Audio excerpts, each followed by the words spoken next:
U.S. Commerce Secretary Wilbur Ross recently announced 10 points on which the U.S. and China agreed to ease American products' access to China's markets. Among these is, quote, a $2.5 billion market that's being opened up for U.S. beef, quote, Ross said, as the Washington Post reported May 5th. Incoming U.S. Ambassador to China, Terry Branstad, was meanwhile pitching pork and soybeans to his new hosts, a role that must have come naturally to the ex-Iowa governor. The more so as he once met China's President Xi Jinping when the latter was a minor party official on a trade junket to Iowa, per a Wall Street Journal story of June 28th.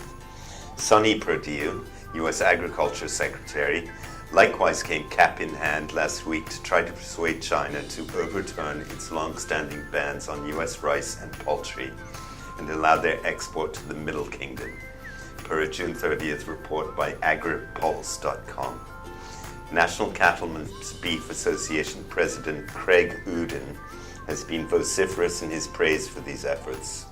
It's impossible to overstate how beneficial this will be for America's cattle producers, and the Trump administration deserves a lot of credit for getting this achieved. Others, though, have been quick to prick Trump's puff. China has made a few modest concessions that cost it very little in areas strategically picked to maximize the political benefit to Trump, said Arthur Kroeber, managing director of Beijing-based economic research firm Gavical Dragonomics.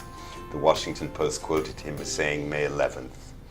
U.S. functionaries are also seeking to persuade China to reform its biotech approval procedures to allow in American agro-seeds. The eventual success or failure of this flurry of farmer diplomacy aside, its most noteworthy aspect is indeed its subject matter, agricultural products. This is a sign that the U.S. is devolving into a mere breadbasket for China. Making America great again apparently consists of turning back the clock to a pre-industrial revolution period. As Trump and his Muppetocracy flounder about, getting bogged down ever deeper in the swamp he swore to drain, as well as a few others of his own creation, China is leapfrogging or has already surpassed the U.S.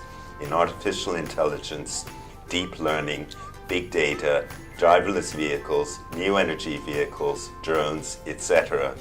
And the US, it seems, can only now offer soybeans and sirloins in return for these things.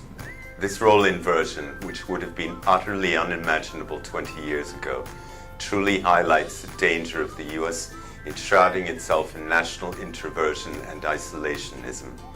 It has already yielded its lead in the field in green energy, environmental protection, and an ever-growing list of other areas, from Trump's withdrawal of the US from the Paris Accord and the Trans-Pacific Partnership.